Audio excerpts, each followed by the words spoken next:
E Rússia bombardeia a Zaporízia pela segunda vez consecutiva. Vamos mostrar o que está acontecendo lá, o que provavelmente os russos estão de olho. Vamos falar também sobre como é que está a situação do fronte, por exemplo, em Velika Novozilka, em Pokrovsk, mudou alguma coisa? Vamos dar uma olhada rápida no mapa para tentar entender o que está acontecendo. Também vou falar um pouquinho sobre um caso de tropas ucranianas, uma das tropas, um pelotão especificamente, de drones, reclamando do formato das ordens, de tudo que está acontecendo. Também vou comentar um caso em que provavelmente houve crime de guerra por parte de russos que os ucranianos estão reclamando. Então, isso e muito mais você vai ver nesse vídeo. E, evidentemente, o tema central sobre Zaporizhia agora. O que acontece? Nas últimas horas, como você está vendo aqui uma das imagens, houve um ataque russo na cidade de Zaporizhia. Primeiro, só para deixar claro o seguinte: perceba que, por exemplo, essa imagem aqui, eu vou até trocar. Normalmente, esse tipo eu não sou perito militar, tá? Só para deixar claro. Mas esse tipo de situação aqui, que causa esse tipo de problemas em janela, normalmente é pela proximidade com a explosão. Aqui, sim, foi o alvo, aqui foi, né? Atingiu de fato. Mas, por exemplo, esse caso aqui, normalmente, é por estar próximo, tem a ver com o impacto mesmo do ar. Mas o fato é que, seja lá impacto do ar, o que quer que seja. Em Zaporizhia, tá? Houve um ataque, já saiu até o report mais cedo dos ucranianos, dizendo que pelo menos 57 drones foram abatidos pelos ucranianos. Detalhe, normalmente desses reports, desses relatórios ucranianos, eles dizem é, a quantidade que foram abatidas, mas raramente dizem a quantidade que de fato estavam sobrevoando, tá bom? Como houve um estrago considerável em várias construções, dá-se a entender que o ataque foi muito maior e o sistema de defesa, né, o sistema antiaéreo, conseguiu derrubar 57 UAVs. Mas 4 mísseis balísticos do tipo Skanderem atingiram alguns alvos, tá? Em diversas áreas, cerca de 5, 6 horas atrás, aproximadamente, ocorreu então esse ataque, né? Que aí ficam variando a quantidade de pessoas que morreram e feridos. Daqui a pouco eu vou trazer a sequência que foi chegando então de informações. Então tá aí o ataque agora nesta madrugada em Zaporizhia, que causou um transtorno muito forte nessa parte elétrica. Então, o primeiro objetivo, o russo, evidentemente, tem a ver com infraestrutura. E existe um papo, tá? O que você pode ter prestado atenção? Eu comentei na live de ontem, live recente, de um possível mudança de planos. Um não, deixa até aqui que fica mais fácil de você visualizar, tá? Só para deixar claro, aqui, ó, está a região de Pokrovsk. Tudo isso aqui vamos considerar como uma grande Pokrovsk, porque tem o Darkness de um lado, Mirnora do outro, Pokrovsk. Aqui embaixo, deixa eu circular, Zaporizhia. Dnipro tá aqui, ó, tá? Aí nós temos cidade grande antes de chegar a Pavlorad, que é uma grande cidade, e tinha outras cidades medianas. E daqui de Pokrovsk até Zaporizhia, cidades só medianas, nada gigantes, nada grandes. Eu comentei ontem que existe uma teoria de que os russos podem fazer o chamado corredor russo, como eles estão chamando. Que no lugar de avançar aqui em direção a Dnipropetrovsk, que é esse oblast que está aqui, a fronteira está bem no limite, eles na realidade focariam na região de Zaporizhia. Então tentariam avançar nesse sentido também, evidentemente, fazer toda a movimentação. E as tropas que hoje estão mais concentradas aqui, todo o esforço, na realidade seria para poder subir, né, fechar aqui essas barreiras, concluir de fato a localização de fato, né, ser preenchida pelos russos e avançarem para conquistarem todo o Oblast de Zaporizhia. Então, esse é um provável caminho. Os ucranianos estão insistindo muito, batendo muito numa tecla de os russos estão batendo na porta de Dnipropetrovsk, estão chegando, estão a alguns poucos quilômetros, eles vão vir para cima e não sei o quê. Como se fosse uma forma de despistar. Vários sistemas de imprensa têm falado muito nisso, ó, tá? Que a, a fronteira, bem por cima, tá? Só para você entender aqui. Então, esse aqui é a fronteira. Deixa eu desenhar bem por cima, só para você entender. E aí tem todo um barulho, lá estão poucos quilômetros. Só que aqui está muito reforçado em defesa. Se fôssemos considerar entre que caminho seria melhor, em termos logísticos, não sei. Mas em termos de usar a lógica do que os russos querem, Dnipro não estaria nesse caminho. O caminho mais ideal seria preencher o corredor e de Zaporizhia passar pelo rio Dnipro e continuar avançando em direção a tudo que tem abaixo, né? Enfim. Então, esse é um provável caminho que vem se ventilando. Ó. Tem toda essa região aqui que falta ocupar, inclusive Kherson. E, evidentemente, Odessa. E ocorreria a junção aqui com Moldávia, Transnistria e toda essa região aqui. Que é o projeto original que muitos já devem ter visto. Eu já trouxe esse mapa aqui desse projeto original, em meio ao conflito, talvez esse mapa tenha sido criado até antes. Mas o fato é que, então, os ucranianos fazem muito barulho, quase que do tipo, ei, venham para cá, venham para cá, venham para Dnipro. Mas há uma grande chance, então, desses bombardeios tem a ver com questão de quebra de logística mesmo, a quantidade grande da população ficou sem energia, tá? Então, os informes, os primeiros informes que foram chegando pela imprensa ucraniana, era por volta das 7 da manhã, a confirmação do ataque, né? De início, foram chegando, olha, foram 16 pessoas feridas, aí aos poucos foi aumentando a quantidade de pessoas feridas, e aí começa a chegar informes do tipo, transformadores destruídos, a companhia energética confirmou que a instalação de energia foi atacada, que eles não mostram na imagem, tá? Percebam que os ucranianos só mostram imagens do trecho civil, tá?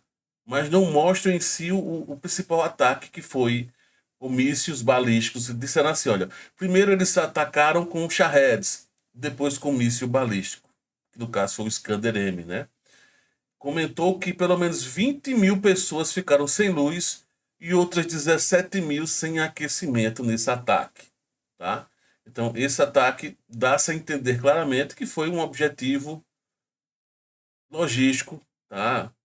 De energia, como já vem ocorrendo já há um certo tempo. Os números de feridos aumentaram, até quase agora que eu estava dando uma olhada, já vinha em 45, tá? O número de feridos neste caso. O que mais que nós temos? E aí teve o caso de um suposto crime de guerra, né, que tá circulando esse papo por parte de russos. Deixa eu só deixar aqui de uma forma que eu possa mostrar. Pronto, tá aqui de um jeito que eu consiga não ter problemas. É o máximo que eu consigo, tá? Isso é um print de um frame onde aqui ao fundo nós temos soldados com fardamento russo e aqui soldados com fardamento ucraniano. E os caras estavam feridos e levaram esses tiros aqui, tá filmado e tudo mais, né? Então, tá a informação, então, considerado como crime de guerra, o pessoal tá fazendo maior barulho lá, maior zoada por conta deste fato, tá? Então, tá aí a informação que vem chegando aqui. Deixa eu só confirmar exatamente como é que está sendo dito. Segundo dados preliminares de investigação, durante um assalto a posições de forças armadas ucranianas da região de Donetsk, então é muito amplo o local exato. Russos capturaram 6 militares e atiraram neles. Estão comentando isso, né? Tá no Telegram, no X, em vários locais, o pessoal postando esse vídeo com esse fato, né? Então, infelizmente, tá aí um caso. Inclusive, tem um caso inverso que eu vi. Olha como é maluco. Tem um caso inverso de que o pessoal tá até rindo, né? Os ucranianos rindo. E um ataque ucraniano, os caras se vestiram de. Por isso que é bem complicada essa questão, tá? Os caras se vestiram de soldados russos, falam russo, então se passaram por russos, Quando os russos saíram da posição, os caras meteram bala. E eram ucranianos vestidos de russo. Né? Saíram de uma posição lá, se entregaram. Então tá aí a informação que então é aquilo, né? É guerra, não existe santo. Lógico, existem muitos crimes de guerra de fato ocorrendo. Se o cara foi capturado, tem regras a serem seguidas. Existe um certo nível, deveria ter, mas infelizmente é complicado. Já um outro caso aqui que chamou a atenção foi do pessoal de problemas com o pelotão, o terceiro pelotão de UAV do 70º, 80º regimento, quanto ao 78º regimento, né? De, que é voltado, esse terceiro pelotão é voltado especificamente para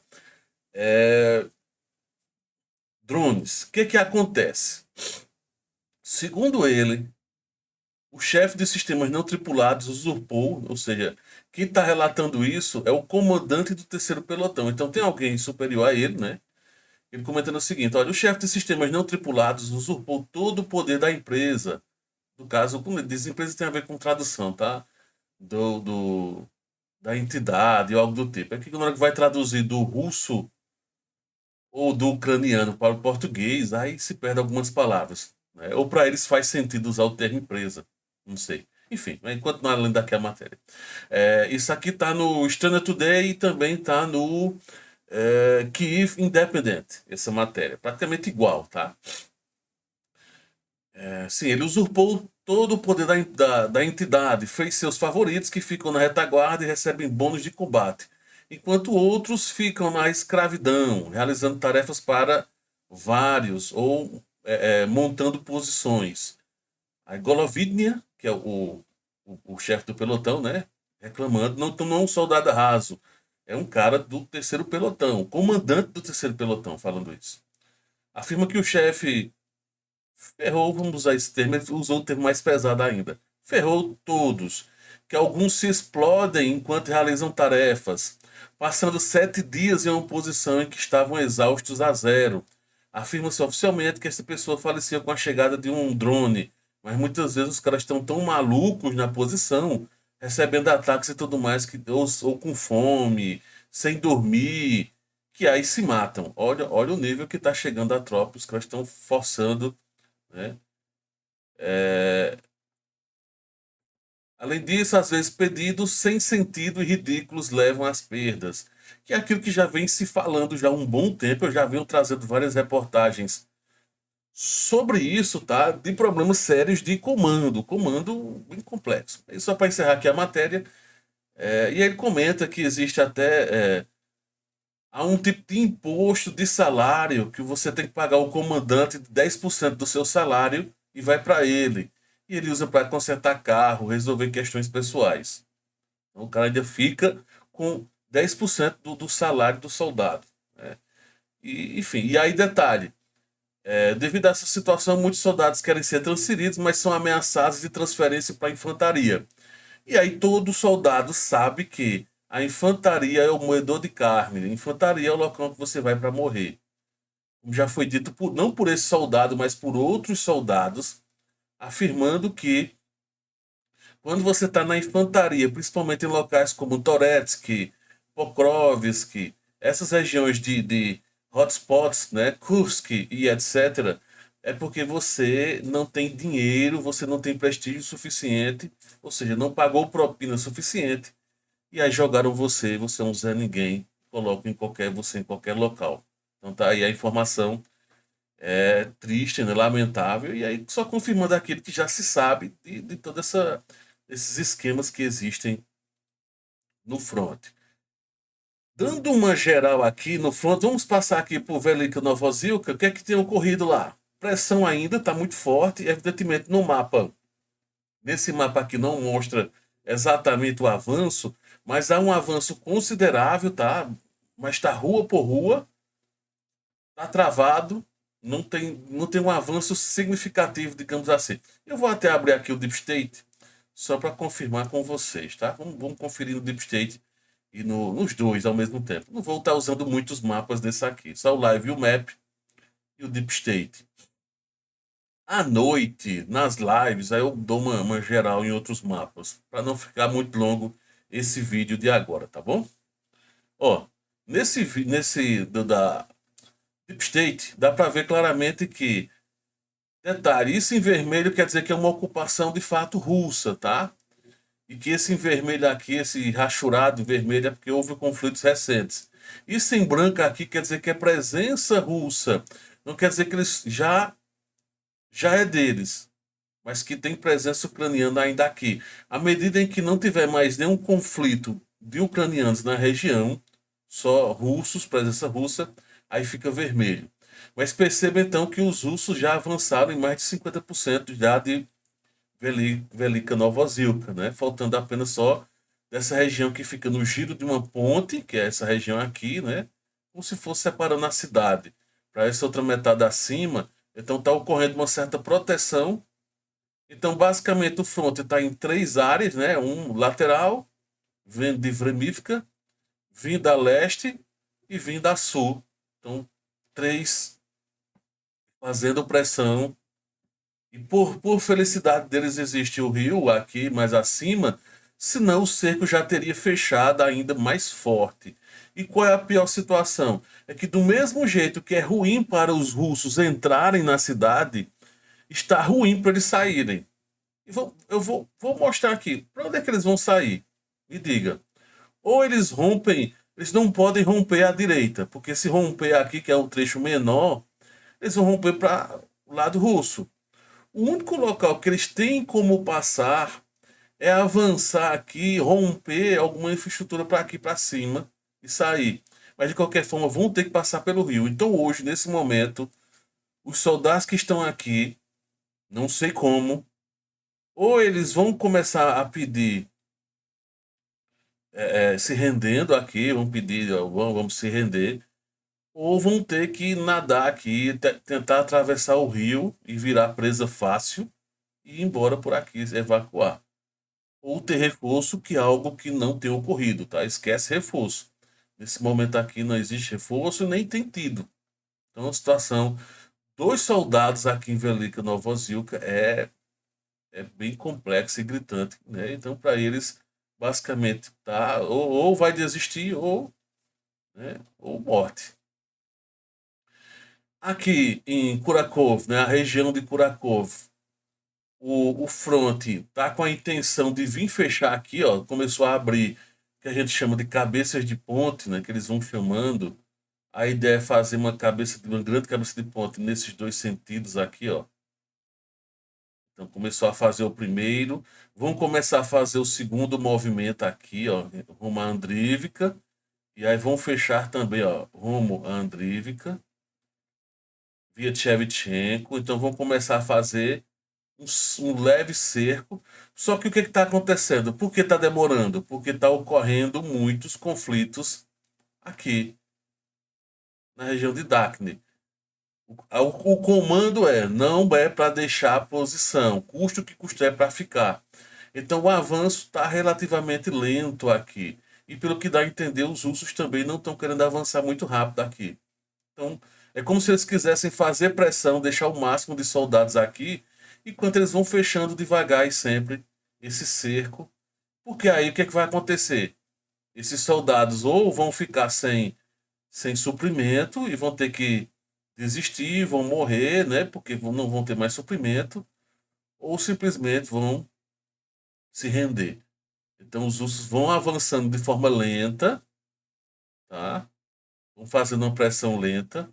Enquanto isso, eles vão fechando os flancos, evitando conflitos, tá? E é aquilo que eu venho dizendo há um bom tempo. Os russos têm evitado essa estratégia de frontal em todas as circunstâncias, para evitar muitas baixas, tá? Então tá aqui a situação dessa região aqui de Kurakov. Está mais lento, mas é por conta deles preferirem ir pelo flanco e fechar. Até porque está dividida aqui, né? Forças em Pokrovsk. Em Pokrovsk não teve mudança significativa, não teve bombardeio. Eu até pensei que continuaria um bombardeio, mas preferiram então focar o bombardeio lá em Zaporizhia, né? Deixa eu voltar aqui, ó. no mapa, que praticamente é a mesma coisa, né? Então aqui, ó, em Zaporizhia, tá essa situação, melhor dizendo, desculpa, em Pokrovsk, tá essa situação, não teve mais bombardeio tão recente assim, né? Opa, fui eu falar, peraí, temos novidades. Pelo menos uma pessoa morta e uma ferida em consequência de bombardeio russo, e mais uma pessoa ferida em Pokrovsk. Ah, no caso, ferida em Pokrovsk. Então, ocorreu agora um bombardeio agora há pouco. Ou pelo menos o informe que chegou. Pode ser que tenha ocorrido mais cedo esse bombardeio, mas só agora que chegou a informação. Aqui, ó, tanto aqui em Pokrovsk como aqui nessa região, aqui mais acima, tá? Então teve bombardeio horas atrás, pelo menos. Uma confirmação russa tá aqui nessa região de Novozilka, não, Novozilka não, Novovasilivka, que é um assentamento que tem aqui, o assentamento Barra Vila, que tinha ocorrido alguns pequenos ataques ainda ucranianos, então não poderia ser considerado totalmente russo.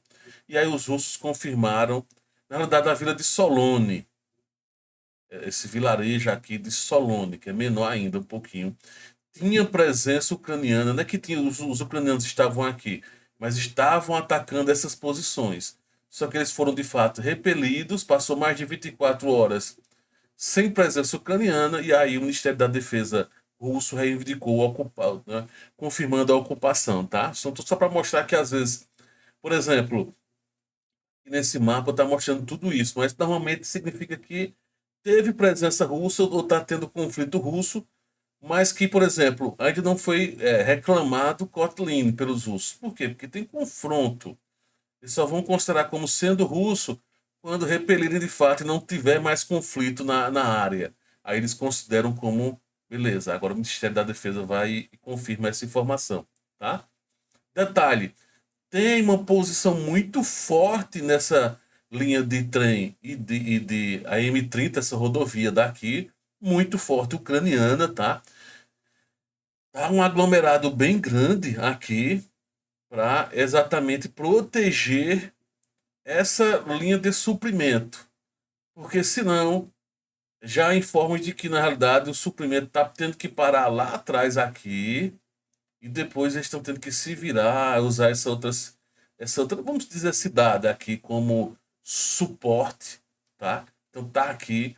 Também tem muita ligação com tudo que está acontecendo, que aqui, ó, do lado aqui já é considerado como Dnipropetrovsk, já vizinho.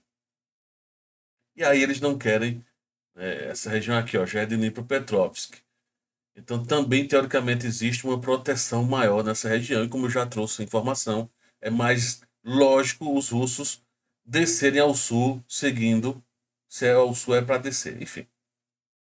Então, basicamente, essas são as informações gerais do que ocorreu. Teve alguns outros bombardeios, pequenos conflitos, mas ao norte, mais nada significativo, né? Lançamento de drones em Kharkiv, mas basicamente é isso. Valeu, grande abraço.